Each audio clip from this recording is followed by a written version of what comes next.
You're listening to Convenience Matters, brought to you by NACS.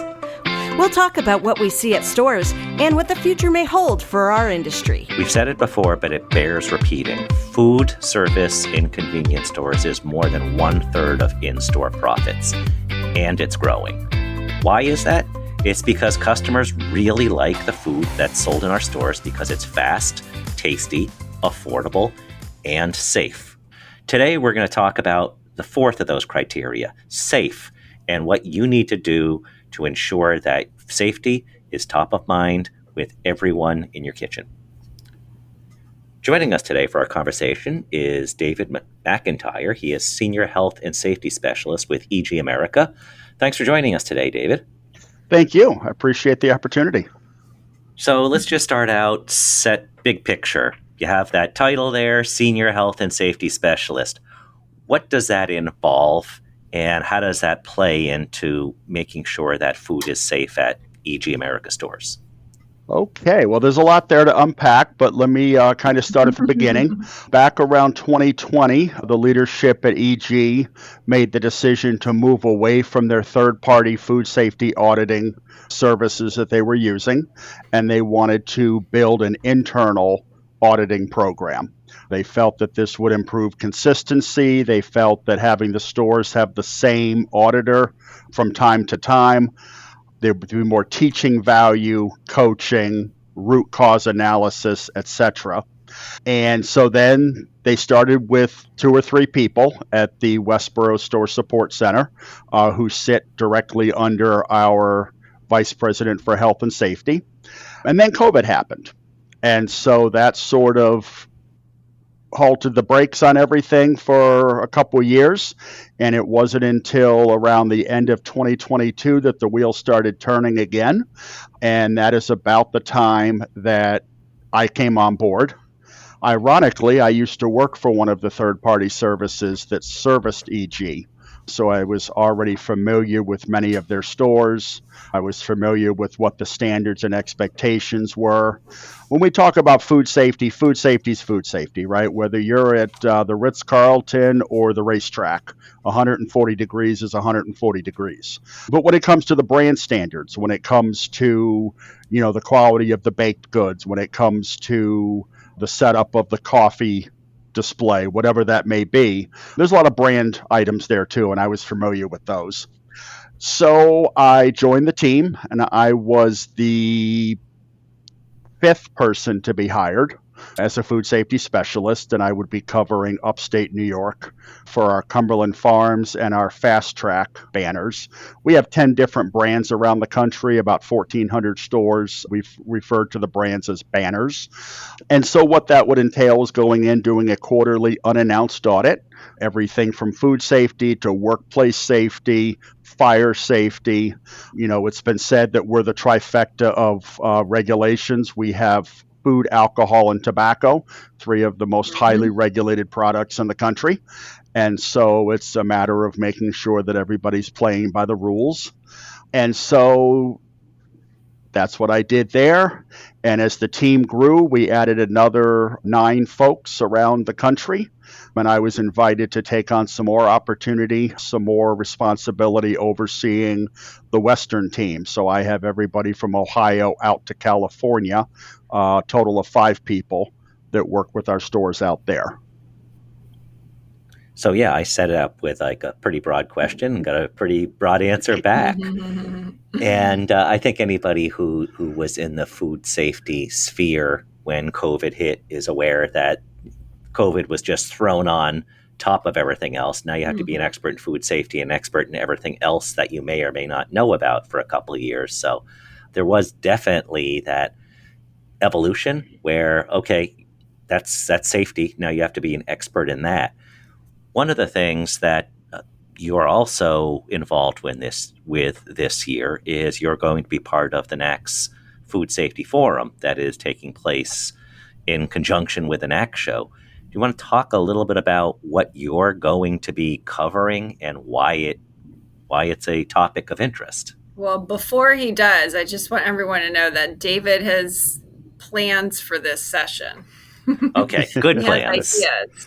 He has music. He has games. he has Q&As, so it won't just be David standing up there talking at people. Okay, so don't blow secrets, but give us a little bit about what you're going to be covering. Okay, yep, no spoiler alerts. What I did hear that I would be presenting around 8 o'clock on a Monday morning in Vegas. And so that tells me my audience is pretty much 50-50 down the middle. They either flew in on Sunday night and they're tired and or jet lagged, or they flew in on Saturday night and they're, shall we say, indisposed. They've enjoyed Vegas. We'll leave it at that. So at 8 o'clock in the morning, we've got to jazz the room up a little bit. So as you alluded to, there'll be some music. There'll be an icebreaker. We are going to spend a very brief period just talking about what we just talked about here on this recording, the journey of E.G. America from a third party to a self. I'm finding just out in my professional networks that seems to be the trend these days, that people want more of a personalized service and they want more of a resource, more of a relationship than just coming in and checking off the boxes. So we're going to share that journey a little bit, and then we are going to talk about, guess what? Food safety. But what we're going to do, we're going to test the audience. Yeah, we're going to test the audience. I'm going to assume that probably 85+% of the folks in that room have already passed ServSafe. So I certainly don't want to be talking down on people, but we're going to sort of ServSafe on steroids, I'm calling it. It's going to be more of a what do you do if? Okay, we know if the walk-in cooler goes down, it's going to go down on a Friday night. What do we do when that happens? What do we do when a customer calls up frantic saying, I got sick there last night? So it's going to be more of the application of it. You know, as I say when I teach ServSafe, I know everybody in this room knows how to wash their hands. That's not the hard part. The hard part is now you have to get out of this room and you have to go back into your kitchen, your bakery, your coffee shop, whatever, and now you have to make sure they are doing it. And that's the approach I think I'm going to take, is more of, you know, whether you're a single mom and pop with 2 stores or you are a multi-billion-dollar operator, how do you get the information out of the classroom into the workplace? Yeah. And I imagine being across multi-states, you're also looking at multiples of different regulations. You're not out in California, so you don't have some rules out there that may be a little bit more onerous than around the country. But how do you manage across states when there could be various regulations or proposals that are quite broad and you have to train for everything? You do, and that is quite the challenge. So we take kind of a 2-pronged approach. The master audit form that we use in all 1,400 stores, we typically will do what most multi-state operators do, and that is we will use the strictest standard. So if, let's say, the state of Virginia wants their meat cooked to, 168, I'm just making this up, but we would adapt that across the entire company to eliminate that learning curve. And then in addition to that, we will possibly do like an add-on to the inspection if there's something very specific. So we have, if a town requires composting or they require some sort of food waste control. We have a town in Massachusetts, they require that the trash be refrigerated. Yes, I said that right. The trash they have a 3-door reaching cooler with trash in it, so as not to attract pests. So yeah, some of those little peculiarities we just take on a one-on-one basis with that store. I think you have us both speechless with the refrigerated trash. That was me too, especially when I opened it and the smell hit me in the face and nobody had told me that's what it was, so I was getting ready to kick butt and take names. And then come to find out, no, that's where they keep their trash. That's the trash refrigerator. Yes. And I did suggest that maybe they should label it as such. And they did. I guess anybody with an aspiring rock band, there's your name, Trash Refrigerator, if you haven't come up with one yet. I like it. Yeah, we have a lot of rockers that listen to the show. Okay. Awesome. We think. Yes. Allegedly. Yes. Nice. We'll need a new theme song. So go through some of the things that keep you up on a daily basis, and just the things that you think about that everyone ought to think about as often as possible, and still get a good night's sleep, of course. But I mean, what are the few things that you just want to concentrate most of your time on? I would say it's credibility and engagement that drives culture. And I'll break that down a little bit. The first time I walk into the store, they're like, "Who the heck are you? You're the 15th auditor we've seen. Each one of them tells me different things. I'll never see you again, so just give me my report and get out of my face."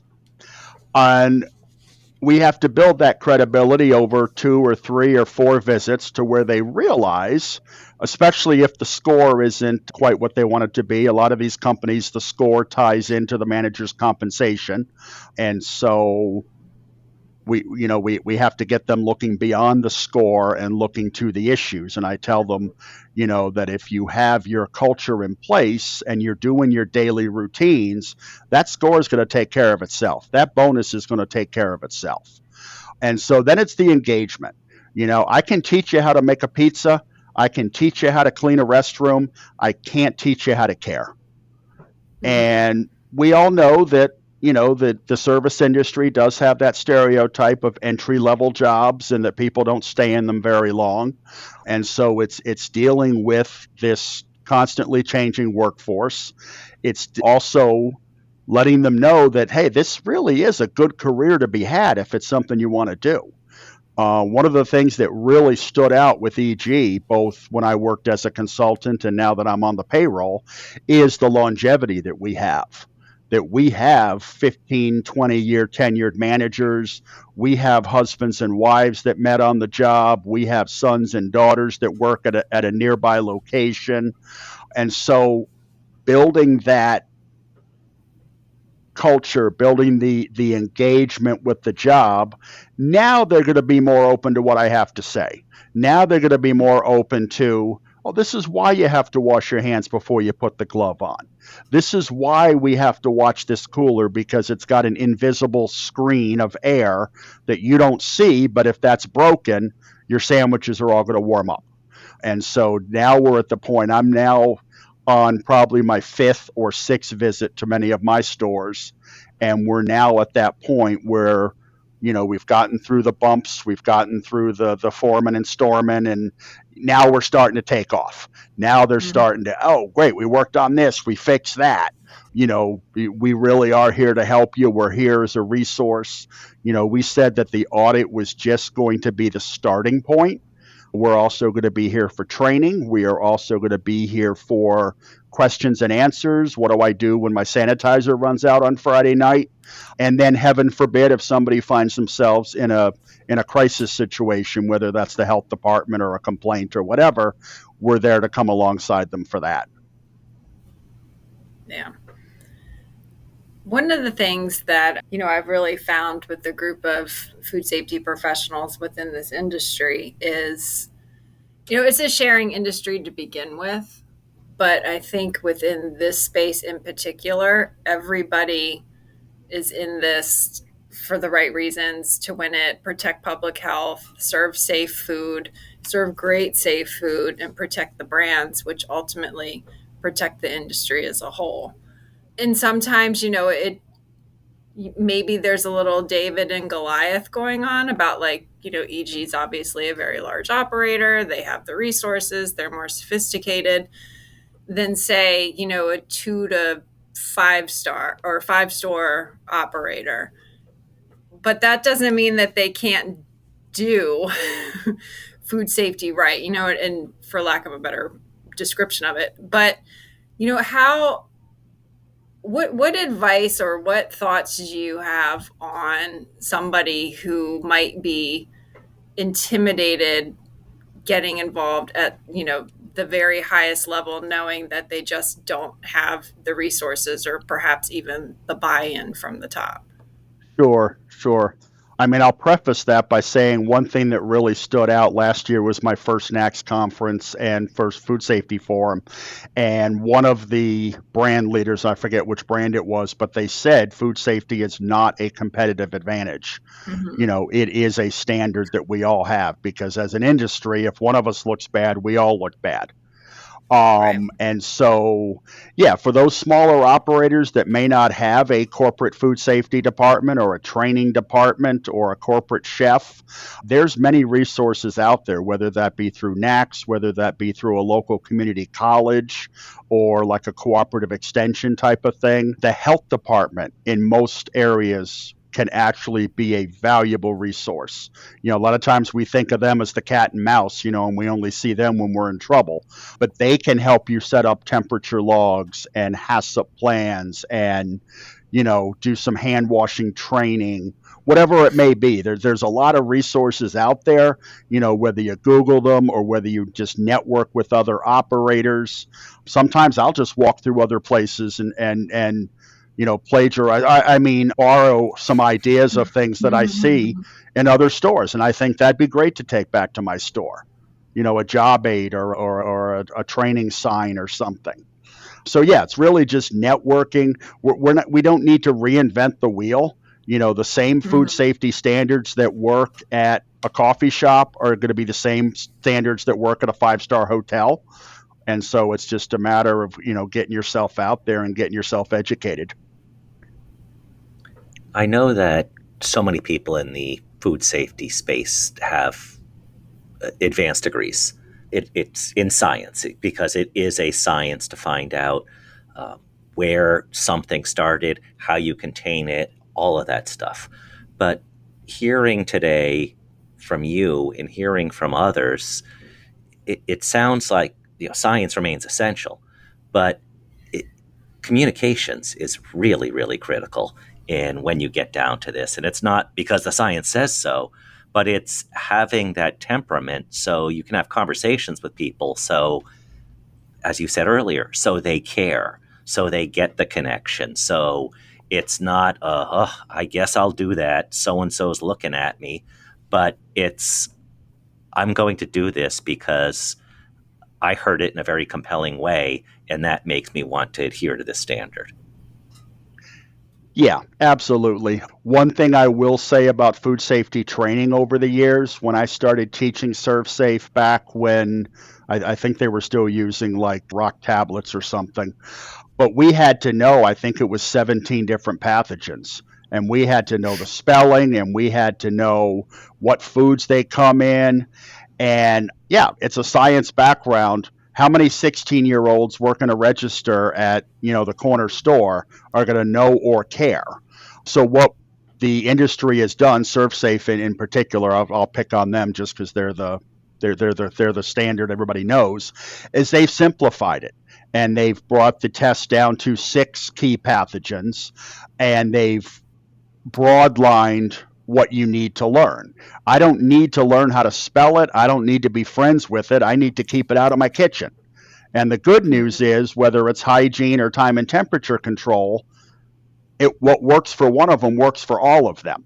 And so it's turned from the science to more of the everyday preventions. Just like you put your seatbelt on and you lock your door, that's pretty much what we're doing. We're doing everyday preventions. We're doing temperature checks. We're doing hygiene checks. We're doing pest control.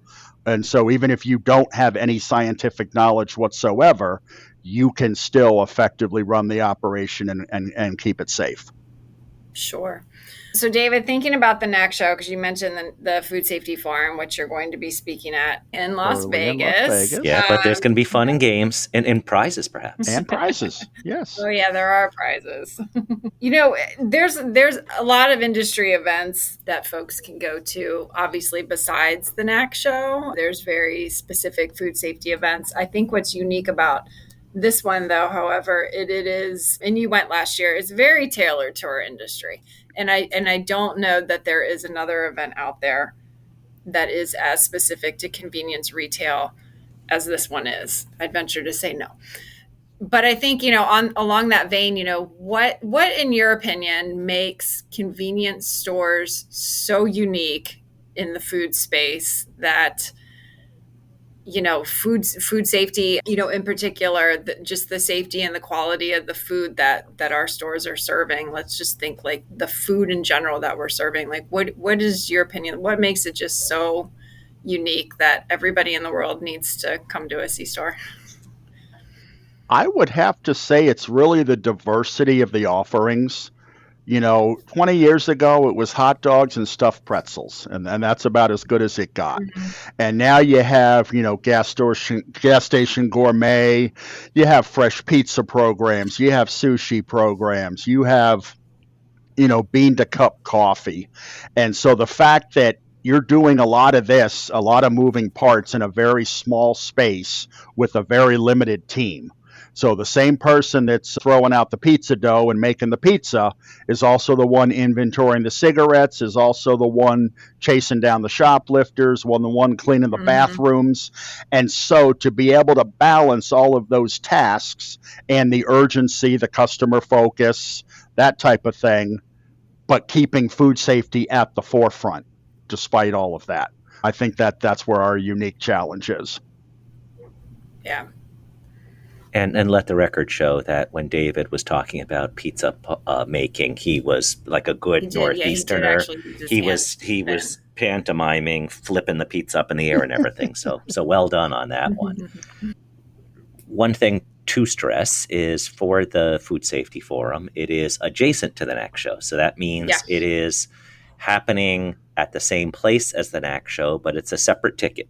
So, it is a separate ticket, yes. Do you want to go through what people need to do to register and all that other fun stuff? Well, the good thing is that they don't have to register for both, obviously. You don't have to be registered for the NAC show in order to attend the Food Safety Forum. If you happen to be in Vegas around that time and, just want to do this, 8 to 12 events, you can.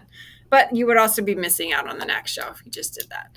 I will say in 2025, the goal is to possibly move the Food Safety Forum away from the NAC show to another event that is still, probably to be determined. But, we hope to continue to grow this event as much as possible, knowing, like Jeff, going back to what you said in the beginning, that food is our industry's future.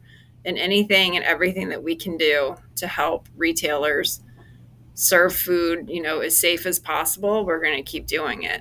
And what I really appreciate, and David, your team especially, along with Jeremy and Frank, is the commitment that you guys have shown to help our industry get to the place that, we always hope to maintain, not get to be, but maintain that high level of food safety and food quality. And one of the things that we think about is related to food safety. If there is a QSR and they have pizza company X has a problem, it's going to be referred to as pizza company X. If it's in our channel, it's quite possible, no matter what the brand is, it's going to be convenience store unnamed has an issue, and it's going to be that much more difficult for the entire industry to effectively tell the story about what's happening and what's not happening. So it is very much a communications